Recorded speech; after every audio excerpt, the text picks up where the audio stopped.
Good morning my dear students, कैसे हैं आप?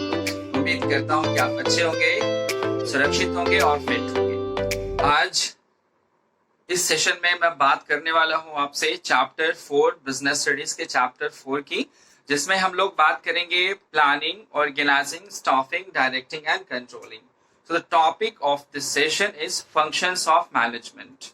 एक सेशन में इन सारे टॉपिक्स को कवर करना पॉसिबल नहीं है, तो इस वीडियो में, इस सेशन में मैं बात करूंगा प्लानिंग से लेकर के कंट्रोलिंग तक जो 5 फंक्शंस है मैनेजमेंट के, उसमें रिलेशनशिप क्या है, ताकि जो कॉन्सेप्ट है फंक्शंस का वो क्लियर हो जाए। उसके बाद फिर आने वाले सेशन में हम लोग प्लानिंग, ऑर्गेनाइजिंग, स्टाफिंग, डायरेक्टिंग और कंट्रोलिंग के बारे में अलग अलग बात करेंगे। तो चलिए फ्रेंड्स, हम लोग स्टार्ट करते हैं विदाउट वेस्टिंग द टाइम। सबसे पहले मैं आपको बताऊंगा कि मैनेजमेंट के 5 फंक्शंस होते हैं। कितने फंक्शंस होते हैं? 5 उंगलियों पे आप गिन सकते हैं। Planning, organising, staffing, directing, controlling. I repeat, planning, organising, staffing, directing, controlling. 5 functions होते हैं मैनेजमेंट के, राइट? अब इन सबको हम एक एक करके समझने की कोशिश करेंगे और ये जो 5 फंक्शंस हैं आपस में किस तरह से रिलेटेड हैं, और इसको हम लोग समझेंगे एक केस स्टडी के थ्रू। तो चलिए फ्रेंड्स, हम लोग स्टार्ट करते हैं। सबसे पहले डेफिनेशन देखते हैं। डेफिनेशन क्या कहता है प्लानिंग का, आप देख सकते हैं, the process of deciding objectives of business. Business के ऑब्जेक्टिव यानी लक्ष्य को डिसाइड करना, and preparing how that objective will be achieve, और फिर तैयारी करना कि वो लक्ष्य पूरा कैसे होगा। तो यहाँ से साफ बात है कि प्लानिंग का मतलब होता है फ्यूचर के ऑब्जेक्टिव्स को तय करना। बिजनेस का ऑब्जेक्टिव क्या होगा, बिजनेस का लक्ष्य क्या होगा, उसको तय करना, और फिर ये तय करना है कि वो ऑब्जेक्टिव किस तरह से हम पूरा करेंगे। अंडरस्टूड? ये था पहला डेफिनेशन, आप इसको नोट डाउन करेंगे। अब हम लोग आते हैं सेकेंड, सबसे सिंपल डेफिनेशन की ओर। Deciding what to do in future is called planning, यानी भविष्य में, फ्यूचर में क्या करना है, इसी को जब हम तय करते हैं तो हम प्लानिंग करते हैं। प्लानिंग तो हम डेली लाइफ में भी करते हैं ना, कि आज हम लोग क्या खाएंगे, आज हम क्या पहनेंगे, और जो खाली टाइम मिलेगा, स्पेयर टाइम मिलेगा, उसमें मूवी देखने जाएंगे कि हम लोग फेसबुक पे चैटिंग करेंगे, राइट? तो जब हम डेली लाइफ में प्लानिंग करते हैं तो क्या बिजनेस बिना प्लानिंग के हो सकता है? बिल्कुल नहीं। तो माय डियर फ्रेंड्स, आप इन डेफिनेशन को जॉट डाउन कर लेंगे। और सबसे इंपॉर्टेंट चीज, तो डेफिनेशन तो बहुत सारे स्कॉलर्स ने लिखा है, बुक में लिखा हुआ है, आप उसको भी देख सकते हैं, बट ये सबसे सिंपल डेफिनेशन है। अब हम लोग बात करेंगे कि जब प्लानिंग का मतलब फ्यूचर में, फ्यूचर के ऑब्जेक्टिव्स को डिसाइड करना होता है, तो इसका बिजनेस से कैसा रिलेशन है, इसको हम लोग एक केस स्टडीज, एक शॉर्ट स्टोरी के थ्रू समझने की कोशिश करेंगे। ओके, तो सबसे पहले केस स्टडी हम लोग लेते हैं। इसमें आप देखिएगा, प्रोजेक्ट नेम है जीवन मित्रा मिनरल वाटर। तो एक कंपनी है जो मिनरल वाटर है ना, जैसे बिस्लेरी आता है, एक्वाफिना आता है, उसी तरह से एक मिनरल वाटर मार्केट में लाने का कोशिश कर रही है। तो सबसे पहले हम लोग बात करेंगे कि उसकी प्लानिंग क्या क्या है, ताकि इसको हम समझ सके। तो प्लानिंग में सबसे पहले तो प्रोजेक्ट का नाम क्या रख दिया गया, जीवन मित्रा मिनरल वाटर। नाम से ही क्लियर है कि ये क्या बनाने वाला है। तो प्लानिंग क्या होना चाहिए, स्पेसिफिक होना चाहिए, क्लियर होना चाहिए। बात समझ गए? सेकेंड चीज देखिए, कैपिटलाइजेशन, यानी कि इस प्रोजेक्ट में, इस बिजनेस में कितना कैपिटल लगने वाला है। तो आप देख सकते हैं 1500 करोड़ का कैपिटलाइजेशन है, 1500 करोड़ रुपए का इन्वेस्टमेंट इसमें होने वाला है। तो कैपिटल भी क्लियर होगा, प्लानिंग क्लियर होना चाहिए, राइट? तीसरी चीज क्या है, ब्रेक इवन पीरियड। देखिए, ब्रेक इवन पीरियड का मतलब होता है कि कितने समय में, कितने टाइम में एक कंपनी जो है अपने इनिशियल इन्वेस्टमेंट को निकाल लेगी और प्रॉफिट कमाना शुरू करेगी। तो मान लीजिए 1500 करोड़ रुपया लगाया गया है, जिस दिन 1500 करोड़ रुपया पूरा निकल जाएगा, पूरा इनिशियल इन्वेस्टमेंट निकल जाएगा, तभी ना कंपनी प्रॉफिट बनाना शुरू करेगी। तो कंपनी पहले से तय कर रही है ब्रेक इवन पीरियड 3 साल होगा, यानी 3 साल में हम 1500 करोड़ रुपया निकाल लेंगे, उसके बाद हम अपना प्रॉफिट जनरेट करना शुरू करेंगे। देखिए, बिजनेस स्टार्ट हुआ नहीं है, लेकिन पहले से हम इन चीजों को डिटरमिन कर रहे हैं, फिक्स कर रहे हैं, तो प्लानिंग ही तो हो रहा है। ओके, अब हम देखते हैं कि ब्रेक इवन के बाद targeted return on investment. ROI का मतलब होता है कि हर जो हम इन्वेस्टमेंट कर रहे हैं उस पर कितना % प्रॉफिट हमको चाहिए। तो हम पहले से निर्धारित कर रहे हैं भाई 45% हमको प्रॉफिट चाहिए, जो हमने इन्वेस्टमेंट किया है उस पर रिटर्न हमको मिनिमम 45% होना चाहिए। हम लोग फिक्स करके चल रहे हैं। पहले से हमने लक्ष्य निर्धारित कर लिया है। उसके बाद हम देखते हैं प्लांट लोकेशन कहाँ होगा। ये जो पानी बनाएंगे हम लोग पैकेज वाटर, तो हमारा लोकेशन क्या होगा? हवा में तो बनाएंगे नहीं ना, सबसे पहले तो आपको लोकेशन भी तय करना पड़ेगा। तो भाई बिहार के हम लोग हैं, दानापुर में बना लेते हैं, पटना में बना लेते हैं, तो लोकेशन भी फिक्स हो गया। उसके बाद बात करते हैं सोर्स ऑफ फाइनेंस। ये जो 1500 करोड़ रुपए है ये कहाँ से आएगा? ये हम हवा से भी तो ला नहीं सकते, तो ये भी हमको लिखना पड़ेगा कि हमारा जो फाइनेंस है वो कहाँ से आएगा। तो आप देख सकते हैं इसमें मैंने सोर्स ऑफ फाइनेंस में लिखा है इक्विटी शेयर से 60% आएगा, प्रेफरेंस से 20% आएगा, डिबेंचर से 20% आएगा। तो ये मैंने एक एग्जाम्पल लिया है, हाइपोथेटिकल है, ये इमेजिनेशन है, बात समझ रहे हैं। मगर इस बात से तो क्लियर हो गया कि प्लानिंग का मतलब क्या होता है कि फ्यूचर में हम क्या करने वाले हैं उसको तय करें, उसको आउटलाइन करना ही प्लानिंग होता है। और प्लानिंग कैसा होना चाहिए? क्लियर होना चाहिए, स्पष्ट होना चाहिए और रिटन फॉर्म में होना चाहिए। और हर कंपनी, छोटी से बड़ी जो कंपनी होती है उसको प्लानिंग करना ही होता है, बिना प्लानिंग के कोई बिजनेस पॉसिबल नहीं है। तो ये था माय फ्रेंड्स प्लानिंग। अब हम लोग बात करेंगे, इसी केस स्टडी को आगे लेकर के चलेंगे कि ये जो ड्रिंकिंग वाटर है जिसकी प्लानिंग हमने की है, इसको हम लोग प्रैक्टिकली इम्प्लीमेंट कैसे करेंगे। तो अब हम लोग आते हैं प्लानिंग के बाद ऑर्गेनाइजिंग पे। ऑर्गेनाइजिंग क्या होता है ना? ऑर्गेनाइजिंग बहुत इंपॉर्टेंट चीज है। तो इसी केस स्टडी के थ्रू हम लोग ऑर्गेनाइजिंग को समझने की कोशिश करेंगे। So come to the part of organising. Okay see, organising क्या होता है? सबसे पहले डेफिनेशन देखते हैं हम लोग। The process of assigning authority. Authority assign करना, अथॉरिटी मैं पहले बता चुका हूं, पावर, डिसीजन लेने का पावर। तो जब हम लोगों को अथॉरिटी देते हैं, फिक्सिंग रेस्पॉन्सिबिलिटी, उनकी रेस्पॉन्सिबिलिटी तय करते हैं कि उनको क्या करना है। डिफाइनिंग इंटर रिलेशनशिप, लोगों के बीच में संबंध बताते हैं। संबंध समझते हैं क्यों? कि वो कौन किसका बॉस है, कौन किसका जूनियर है। तो इसको हम लोग ऑर्गेनाइजिंग कहेंगे। ऑर्गेनाइजिंग जो है क्या क्या चीज होती है? 3 इंपॉर्टेंट चीज याद रखिएगा। Organising is the process of assigning authority, authority assign करना, रिस्पॉन्सिबिलिटी फिक्स करना और इंटर रिलेशनशिप, जो एम्प्लॉयज के बीच में रिलेशनशिप है उसको तय करना। अब इसको हम लोग उसी केस स्टडी के थ्रू समझने की कोशिश करेंगे जो हमने स्टार्ट किया था। जो हमने बात किया था, प्रोजेक्ट नेम हमारा जीवन मित्र है, हम लोग मिनरल वाटर बनाने वाले हैं। अब हम लोग देखते हैं कि इसमें ऑर्गेनाइजिंग का क्या काम होता है। ओके, देखिए सबसे पहले तो हम लोग इस डायग्राम को देखते हैं, इसको हम लोग ऑर्गेनाइजेशनल चार्ट बोलते हैं, ऑर्गेनाइजेशनल चार्ट। ओके, तो ये हम लोग आगे डिस्कस करेंगे। ऑर्गेनाइजिंग पे मैं फुल सेशन आपको दूंगा।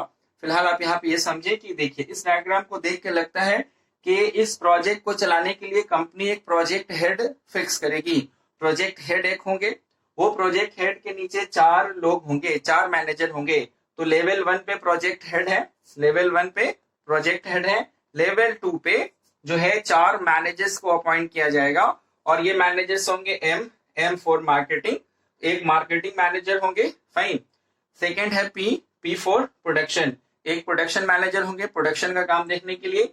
तीसरा finance, F for finance, finance का काम देखने के लिए फाइनेंस मैनेजर होंगे। और चौथा है एचआर। तो 4 level of management, 4 levels of management यहाँ पे हमने बनाया है। 4 मैनेजर होंगे जो प्रोजेक्ट हेड के नीचे काम करेंगे। तो हमने कहा भाई कि अथॉरिटी असाइन करना, तो प्रोजेक्ट हेड को अथॉरिटी हो गई कि इन चारों से काम करा सकता है, बात समझ रहे हैं। उसके बाद रिस्पॉन्सिबिलिटी तय हो गई, मार्केटिंग वाले को क्या करना है, मार्केटिंग का काम करना है, प्रोडक्शन वाले को प्रोडक्शन का काम करना है। तो सबकी अथॉरिटी भी तय हो चुकी है और सबकी रिस्पॉन्सिबिलिटी भी तय हो चुकी है। अब हम कहते हैं डिफाइनिंग इंटर रिलेशनशिप। रिलेशनशिप का मतलब होता है कि कौन एम्प्लॉय किसके साथ किस तरह से रिलेशन में है। फॉर एग्जाम्पल यहाँ पे हम कह सकते हैं कि ये जो एस और पी है ये इसके जूनियर हैं, यानी इन दोनों के बीच में सुपरवाइजर और सबऑर्डिनेट का रिलेशन है। इन दोनों के बीच में सुपरवाइजर और सबऑर्डिनेट का रिलेशन है, लेकिन इनके और इनके बीच में कोई रिलेशनशिप नहीं है। इसका मतलब ये जो पी है, ये पी जो है वो एस या पी को ऑर्डर नहीं दे सकता है क्योंकि ये इसके डिपार्टमेंट में काम नहीं करता है। तो एक लाइन ऑफ हम डिफरेंस यहाँ पे खींच सकते हैं, ये अलग डिपार्टमेंट है, इसका इसे क्रॉस नहीं होगा, बात समझ रहे हैं। तो क्या यहाँ पे जो बी बैठा हुआ है, बी, इसको ऑर्डर कौन दे सकता है, एफ दे सकता है। बी को ऑर्डर पी या एचआर या एम वाला नहीं दे सकता है। तो इंटर रिलेशनशिप डिफाइन करने का मतलब है कि कौन किसको ऑर्डर दे सकता है, कौन किससे जो है अपने प्रॉब्लम्स को शेयर कर सकता है, तो ये हमारा ऑर्गेनाइजिंग में आएगा। ओके, तो ऑर्गेनाइजिंग में हमने देखा कि स्ट्रक्चर बना दिया। अब देखिए एम के नीचे दो है एस और P. S for sales, marketing के नीचे एक सेल्स वाला है, दूसरा पी फॉर प्रमोशन, प्रमोशन वाला है। तो मार्केटिंग वाला जो है एक सेल्स मैनेजर को हेड करेगा, उसके बाद एक प्रमोशन मैनेजर को हेड करेगा। तो सेल्स और प्रमोशन किसकी जिम्मेवारी होगी? मार्केटिंग वाले की। अगर सेल में गिरावट आ जाए तो किससे पूछा जाएगा सवाल? मार्केटिंग मैनेजर से सवाल पूछा जाएगा। बात समझ रहे हैं? उसी तरह से प्रोडक्शन को दो पार्ट में बांट दिया गया, मैन्युफैक्चरिंग और workers. M for manufacturing, W for workers. तो जो मैन्युफैक्चरिंग होगी अगर उसमें कुछ गड़बड़ हुआ तो प्रोडक्शन मैनेजर से पूछा जाएगा। वर्कर्स में ने कुछ गड़बड़ी की है, वर्कर्स से रिलेटेड कोई प्रॉब्लम होती है वर्कर्स के मैनेजमेंट से, तो भी production manager will be responsible for that. उसी तरह से फाइनेंस के नीचे बी फॉर बजटिंग है और आई फॉर इन्वेस्टमेंट है, यानी पूरा बजटिंग करना, पूरा इन्वेस्टमेंट का जो डिसीजन लेना है वो फाइनेंस मैनेजर को लेना है। और वो किसके हेल्प से लेगा? बजटिंग और इन्वेस्टमेंट के वाले से। तो इस केस में मैंने दो एग्जाम्पल लिए है, ये 4 भी हो सकता है, 5 भी हो सकता है, depending on business to business, depending on scale and nature of business. Okay, उसी तरह से हम लोग देखते हैं ह्यूमन रिसोर्स के नीचे दो लोग हैं, एस फॉर सिलेक्शन, एम्प्लॉयज के सिलेक्शन के लिए, और दूसरा है टी फॉर ट्रेनिंग, ट्रेनिंग के लिए। बात समझ रहे हैं? तो इस स्ट्रक्चर से सिर्फ हम लोग इस स्ट्रक्चर से हम लोग क्लियरली कह सकते हैं कौन किसका बॉस है, कौन किसका जूनियर है, किसमें किस तरीके का रिलेशनशिप है, किसको क्या पावर दी गई है, कौन किस काम के लिए जिम्मेवारी लेगा। तो this is what we call organising. Understood? तो प्लानिंग में हमने तय किया कि क्या करना है, ऑर्गेनाइजिंग में हम तय कर रहे हैं कि वो कैसे होगा। Planning means what to do, organising means how to do. Is it okay? तो चलिए, ये था ऑर्गेनाइजिंग। अब हम लोग बात करेंगे स्टाफिंग की। जो तीसरा फंक्शन है स्टाफिंग का वो क्या है? फाइन, स्टाफिंग क्या होता है? स्टाफ का मतलब होता है एम्प्लॉइज या वर्कर्स। जो आपके ऑर्गेनाइजेशन में लोग काम कर रहे हैं उनको हम लोग स्टाफ कहेंगे। तो नाम से ही क्लियर है, staffing is the process of selecting employees. जो खाली जगह होती है, वैकेंसी होती है, उसकी जगह पे सही एम्प्लॉइज को सिलेक्शन करना, इंटरव्यू लेकर के, रिटन टेस्ट लेकर के, जैसे भी आपको सेलेक्ट करना है करें, एम्प्लॉइज को सेलेक्ट करना। ट्रेनिंग वर्कर्स, उनको ट्रेनिंग देना, जैसे वो काम करेंगे, वेल्डिंग का काम करेंगे, प्लम्बिंग का काम करेंगे, कि वो कंप्यूटर ऑपरेटर होंगे, तो जो भी वो काम करेंगे you have to provide them proper training. तो ट्रेनिंग देना भी किसका काम है? स्टाफिंग वालों का ही काम है। उसके बाद आता है placing them in right place. तो जो वर्कर्स हमने हायर किया, एम्प्लॉयज हमने हायर किया, उनको कौन से पोजीशन पे काम करना है, किस डिपार्टमेंट में काम करेंगे, इसको हम लोग कहते हैं प्लेसमेंट। तो यहाँ पे 3 बड़ा इंपॉर्टेंट चीज है स्टाफिंग के बारे में। The process of selecting employees, training and placement. Selection, training and placement. Okay. Now अब हम इसी चीज को अपने केस स्टडी के थ्रू समझने की कोशिश करेंगे। जो हमारा प्रोजेक्ट है जीवन मित्रा मिनरल्स, इसका हमने ऑर्गेनाइजिंग कर दिया था। एक प्रोजेक्ट हेड होगा, लेकिन ये प्रोजेक्ट हेड कौन होगा? तो यहाँ से स्टार्ट होता है हमारा सिलेक्शन प्रोसेस। कंपनी क्या करती है? न्यूज़पेपर में एडवर्टीजमेंट देती है, नेट पे इंफॉर्मेशन देती है that project Mitra mineral water is looking for the project head for its ambitious project. तो आपके ये जो बंदा है इसके अंदर 20 साल का एक्सपीरियंस होना चाहिए, उनको ये आना चाहिए, वो आना चाहिए। They specify all the criteria in the newspaper. Okay, अब उनका इंटरव्यू होगा, जो भी प्रोसेस है।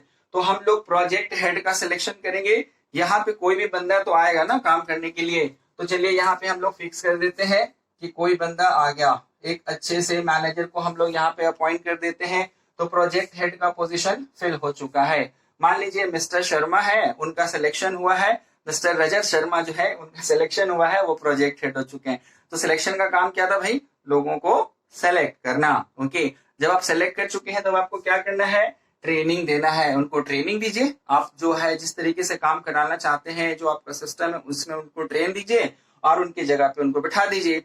इसके बाद आता है हमारे पास सेकेंड लेवल पे मार्केटिंग मैनेजर कौन होगा। तो यहाँ पर भी एक अच्छे बंदे को आप सेलेक्ट कीजिए, इंटरव्यू लेकर के, टेस्ट लेकर के, whatever method you want to adopt. Okay, तो यहाँ पर भी एक आदमी अपॉइंट होगा, यहाँ पे भी एक आदमी अपॉइंट होगा।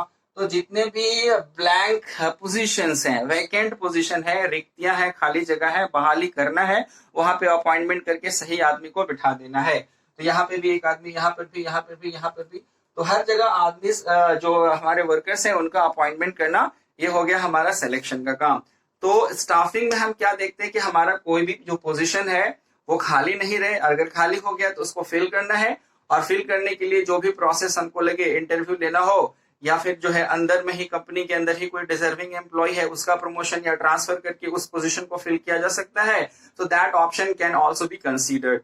मतलब स्टाफिंग का मतलब कोई भी जगह खाली नहीं होनी चाहिए, उनको हायर कीजिए एम्प्लॉयज का, है ना, उनको ट्रेन कीजिए और उनको उनकी जगह पे बिठा दीजिए ताकि वो अपने रेस्पॉन्सिबिलिटीज को एग्जीक्यूट कर सके। तो ये हम लोग कहेंगे स्टाफिंग, जिसको हम लोग ह्यूमन रिसोर्स मैनेजमेंट आज के डेट में कहते हैं। मैं फिर से कहूंगा कि मैं स्टाफिंग पे भी फुल सेशन आपको प्रोवाइड करूंगा, क्योंकि ये जो 5 फंक्शंस ऑफ मैनेजमेंट है ये आपको पूरा डिटेल में पढ़ना है।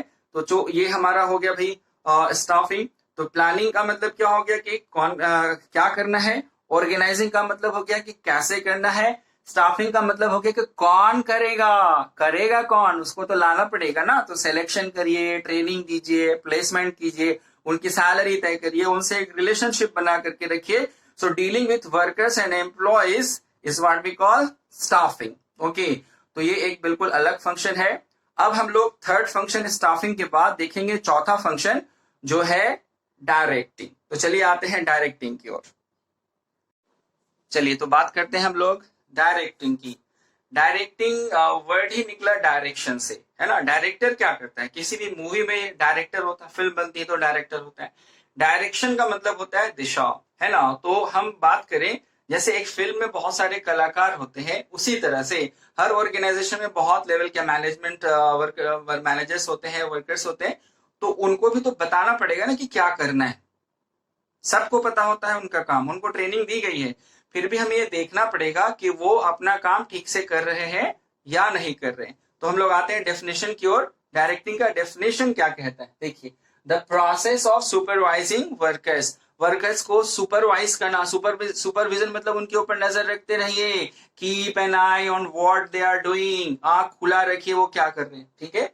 सुपरवाइजिंग वर्कर्स जब सुपरविजन करेंगे तो वर्कर्स को लगेगा कि उनको कोई देखने वाला है, तो वो अलर्ट रहेंगे, अपना काम ठीक से करेंगे, गलतियां नहीं होगी, बात समझ रहे हैं। उसके बाद आता है गाइडिंग देम, उनको गाइड कीजिए, अगर कहीं पे वो फंस जाते हैं, उनसे गलतियां होती है तो उनको गाइड कीजिए कि काम कैसे करना है। तो मैनेजर को काम खुद आएगा तब ना बताएगा, बात समझ रहे हैं। तो आपकी एज अ मैनेजर रेस्पॉन्सिबिलिटी होती है कि आप देखिए आपके जो वर्कर्स हैं वो ठीक ठीक काम कर रहे हैं कि नहीं। You have to work as a guide also. उसके बाद मोटिवेट करना, मोटिवेशन समझते हैं, उनको इंस्पायर करना। तो जैसे कोई वर्कर काम कर रहा है, आप तुरंत वहां पे पहुंच जाते हैं, उस वो काम कर रहा है तो उसको बोलते हैं तुम ऐसे करो, तुम ऐसे करो, हम तो ऐसे करते हैं। उसके बाद आप थोड़ा काम करके दिखाते हैं तो पर्सन बिकम्स मोटिवेटेड, उसका जो एनर्जी लेवल है वो आसमान पे चला जाता है। तो देखिए भाई, आप कितने भी पढ़े लिखे हो, धीरे धीरे आप अपने काम को करते करते बोर हो जाते हैं, आपका इंटरेस्ट लेवल कम होता जाता है। तो मोटिवेट तो करना पड़ेगा ना लोगों को, जो अच्छा काम कर रहा है उसकी प्रशंसा कीजिए, है ना, थोड़ा सा पीठ जाकर के थपथपा दीजिए, है ना। जो 4 लोग हैं उनके सामने जाकर के आप बोलिए अरे ये तो बंदा है काम का, मतलब इसका कोई सब्स्टिट्यूट नहीं है। So everybody needs appreciation. तो यहाँ पे आपको मोटिवेट करना पड़ेगा, प्रेरित करना पड़ेगा। अप्रिशिएट करने का मतलब प्रशंसा भी करना पड़ेगा। तो भाई हमारे जो लोग हैं, भले ही उनको काम पता है, फिर भी बिना डायरेक्टिंग के काम नहीं होगा। सोचिए कि अगर ट्रैफिक सिग्नल पे जो ट्रैफिक वाला पुलिस वाला वो खड़ा हुआ ना हो तो क्या होगा, जरा सोचिए। सबको तो पता है रेड लाइट पे रुक जाना है ना। लेकिन जिस दिन पुलिस वाला नहीं होगा तो क्या होगा, सब लोग रूल तोड़ना शुरू कर देंगे, है ना। तो वहां पे देखना पड़ेगा भाई, आप जानते हैं काम लेकिन कर रहे कि नहीं कर रहे, कहीं कहीं लापरवाही तो नहीं हो रही है, नेग्लिजेंस तो नहीं हो जा रहा है। तो भाई इसी चीज को देखना है ना, सुपरविजन करना, गाइड करना, इंस्पायर करना, उन लोगों को प्रेरित करते रहना, उनके टच में बने रहना। This is what we call directing, है ना। अमिताभ बच्चन तो इतने बड़े कलाकार हैं, तो उनके फिल्म में डायरेक्टर क्या करता है, क्या उनको एक्टिंग सिखाता है? नहीं, एक्टिंग नहीं सिखाता है, वो उनको डायरेक्शन देता है कि आप ये जो काम कर रहे हैं इसकी टाइमिंग अगर ऐसी हो, इसका सीक्वेंस अगर ऐसा हो तो एक्टिंग जो है उसका इफेक्ट बहुत ज्यादा अच्छा हो सकता है। तो चलिए हम लोग उसी केस स्टडी के थ्रू बात करते हैं। हमने ऑर्गेनाइजिंग ऑलरेडी कर लिया है, स्टाफिंग ऑलरेडी कर लिया है। डायरेक्टिंग में क्या होगा, जो प्रोजेक्ट हेड है जो नंबर 1 पे बैठा है वो नंबर 2 के मार्केटिंग, प्रोडक्शन, फाइनेंस और एचआर वालों को गाइड करेगा। वो उनके ऊपर नजर रखेगा कि वो अपना काम कर रहे हैं कि नहीं, है ना। तो डायरेक्टिंग का मतलब क्या होता है, ऊपर से बैठ करके देखते रहिए, इंस्ट्रक्शन देते रहिए, इंस्पायर करते रहिए, जो रूल रेगुलेशन है उनको बताते रहिए। So as a director, you have to be always in touch of your workers. You have to give instruction to them. You have to force them to work. चाहे आप force किस तरह से करते हैं ये आपके ऊपर डिपेंड करता है।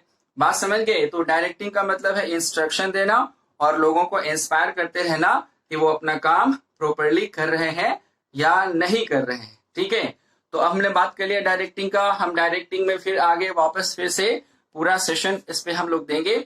अब इसके बाद हम लोग बात करेंगे कंट्रोलिंग पे। कंट्रोलिंग क्या होता है, चलिए हम लोग देखते हैं। This is the last function of management. चलिए तो अब देखते हैं हम लोग कंट्रोलिंग का डेफिनेशन क्या है। The process of fixing target, ऐसा प्रोसेस जिसमें हम वर्कर्स को ना टारगेट देते हैं कि तुमको इतना काम करना है, टारगेट फिक्स कर देना। Comparison of actual work with the given target, तो जितना उसने काम किया और जितना हमने टारगेट दिया था दोनों का कंपैरिजन करना, दोनों की तुलना करना। जितना काम दिया गया था और जितना उसने किया दोनों का कंपैरिजन करना। तो पहले टारगेट दो, फिर कंपैरिजन करो कि उसने उतना काम किया कि नहीं। उसके बाद फिर डेविएशन कैलकुलेट करो। डेविएशन का मतलब है कि जितना काम उसने किया और जितना काम उसको करना था, यानी actual work minus standard work. जब हम एक्चुअल वर्क में से टारगेट को माइनस करेंगे, डिडक्ट करेंगे, तो हमें डेविएशन मिल जाएगा। बात समझ गए। अब हम देखते हैं, डेविएशन हमने कैलकुलेट कर लिया। डेविएशन जो हुआ है वो नहीं होना चाहिए। देखिए कंट्रोलिंग का पर्पस है आप डेविएशन को मिनिमाइज कीजिए। तो अब उसके बाद नेक्स्ट आता है रिकमेंडिंग टू मिनिमाइज डेविएशन। आप यहाँ तक देख चुके हैं कि इतना काम दिया गया था, इतना काम हुआ, कम काम हुआ, तो उसका रीजन क्या है, रीजन पता कर लेना, फिर उसका सोल्यूशन देना। क्योंकि अगर डॉक्टर सिर्फ बीमारी बता देगा तो बात तो बनेगी नहीं, उसको तो दवा भी लिखना पड़ेगा, उसका इलाज भी करना पड़ेगा। तो एज अ कंट्रोलर आपको ये बताना पड़ेगा कि प्रॉब्लम क्या हुई, उसका रीजन क्या था और उसका सोल्यूशन क्या है। बात समझ गए। तो याद रखिएगा कंट्रोलिंग का मेन पर्पस होता है डेविएशंस को कम करना, डेविएशंस को मिनिमाइज करना। और अगर डेविएशन 0 हो गया तब तो वो आइडियल है, आदर्श कंडीशन माना जाता है। चलिए कंट्रोलिंग को हम समझते हैं इसी केस स्टडी के थ्रू। चलिए सबसे पहले इसी जो हम लोग ड्रिंकिंग वाटर का बिजनेस कर रहे थे, इसमें हमने देखा प्रोडक्शन पर डे टारगेट दिया गया। सबसे पहला क्या है, टारगेट देना। तो हर दिन जो है वर्कर्स को कितना बॉटल्स बनाना है, 1000 बॉटल्स मैन्युफैक्चर करना है। हर वर्कर्स को टारगेट दे दिया गया। टारगेट दिमाग में घुस गया, वर्कर को 1000 एवरी डे 1000 टारगेट मिल गया है। अब हम लोग आते हैं एक्चुअल प्रोडक्शन देखते हैं। तो मान लो एक वर्कर जो है वो एक दिन में 800 बॉटल्स बनाया है ना। करना कितना था, 1000, किया कितना है, 800, यानी एक्चुअल परफॉर्मेंस कम है। अब हम लोग डेविएशन कैलकुलेट कर लेते हैं। देख लो, डेविएशन का मतलब एक्चुअल वर्क माइनस टारगेट। तो एक्चुअल वर्क कितना किया, 800 बॉटल्स, 800 बोतल बनाया है, एंड 1000 उसका टारगेट था। जब 800 से 1000 को माइनस करेंगे तो -200 आता है। डेविएशन नेगेटिव है, इसका मतलब काम कम हुआ है। काम कम हुआ तो क्यों हुआ, अब हमको ये पता करना है। तो मान लो कंट्रोलर जो है, कंट्रोलर वो रीजन पता करता है। दो चीज, एक तो वर्कर को काम करने नहीं आ रहा है, इसका मतलब वर्कर जो है अपने काम को समझता नहीं है, ट्रेनिंग नहीं दी गई है। लैक ऑफ ट्रेनिंग एक रीजन निकला है। अगर ट्रेनिंग होती तो वो काम कर लेता। तो हम जो है कंट्रोलर बोलेगा चलो इसको ट्रेनिंग दे दो, है ना, 10 दिन की ट्रेनिंग दे दो तो प्रॉब्लम सॉल्व हो जाएगी। उसके बाद है lack of machine maintenance. Worker से जब बात किया गया तो ये भी पता चला वो बीच बीच में मशीनें खराब हो जा रही थी। तो बार बार अगर मशीनें जो है वो बंद हो जाएंगी, ठप पड़ जाएंगी, तो भी प्रोडक्शन तो कम होगा। उसके लिए हम वर्कर को रेस्पॉन्सिबल नहीं ठहरा सकते हैं। So it is the job of controller to find out the reason of deviation. और जब रीजन पता चल गया है तो आप सजेशन दीजिए, वर्कर को ट्रेनिंग दिया जाए। मशीनें खराब है तो जो पार्ट पुर्जा खराब है उसको बदला जाए, और जिसको काम दिया गया है मेंटेनेंस का उसको बुलाकर उसको कान खींचा जाए, बोला बट ठीक करो, है ना, शेड्यूलिंग ठीक करो, मशीन मेंटेनेंस ठीक करो।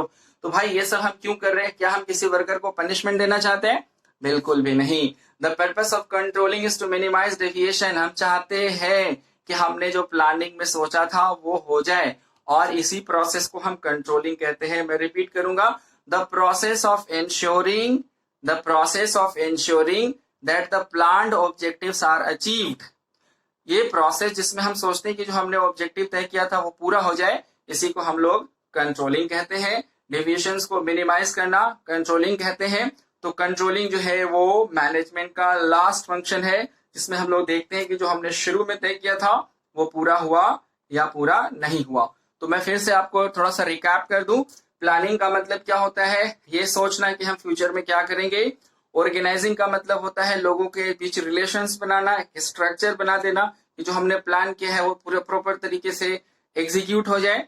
फिर स्टाफिंग में हम लोगों को अच्छे लोगों को अपॉइंट करते हैं, सुटेबल कैंडिडेट्स को लाते हैं, उनको प्लेस करते हैं, उनको ट्रेनिंग देते हैं कि जो काम है उसको कर सके।